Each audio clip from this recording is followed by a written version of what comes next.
They call me trustworthy. Ironic, isn't it?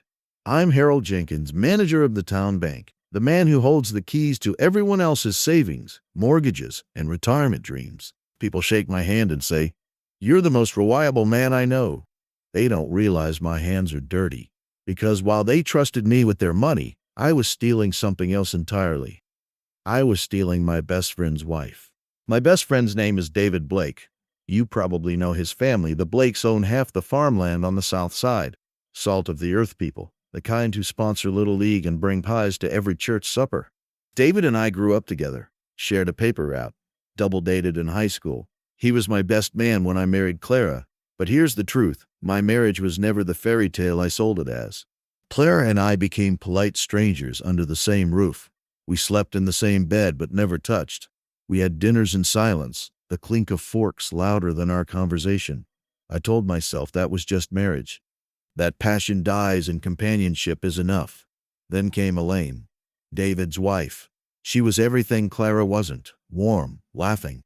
She'd squeeze my arm when she told a joke, lean close when she whispered gossip. She made me feel like a man again, not just a machine counting numbers behind a desk. At first, I convinced myself it was harmless. A smile here, a joke there. But longing festers when you feed it, and soon I couldn't stop looking for excuses to see her. The first time it happened, it was raining. David had gone to a farm auction out of town. Elaine came into the bank, drenched and shivering. She asked if she could wait in my office until the storm passed. I handed her a towel. We laughed about small-town weather, and then she looked at me. Really looked, like she knew what was burning in me and wanted to feel it too. Her hand found mine on the desk. My pulse roared in my ears. And then, God help me, I kissed her. From that moment, there was no going back. We met in secret, at motels on the highway, in the back office after hours. Sometimes even in the barn on her property while David was out with the tractors. Each time we swore it would be the last. Each time the hunger pulled us back. I knew it was wrong. He was my friend. She was his wife.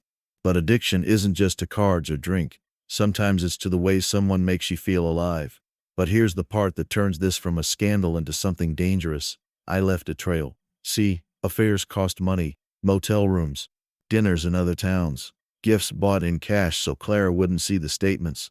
At first I dipped into my own account, but temptation grows reckless. Soon I was sliding miscellaneous fees into the bank's ledgers. Small amounts, a few hundred here, 1,000 there, nothing big enough to raise suspicion. But numbers add up. By the time I realized how deep I was, the missing funds totaled nearly $40,000. And then, the blackmail started. One morning, an envelope slid under my office door. Inside were photos, grainy but clear enough. Me and Elaine, tangled in motel sheets. Me kissing her in the shadows of the barn. The note was short. Pay, or everyone finds out. My blood ran cold. Someone knew. Someone had been watching. And here's the worst part. The motel rooms we used? They were Gus Miller's place. The same Gus who brags about safety cameras. The same Gus I've seen slipping envelopes to the sheriff. He has footage of everything.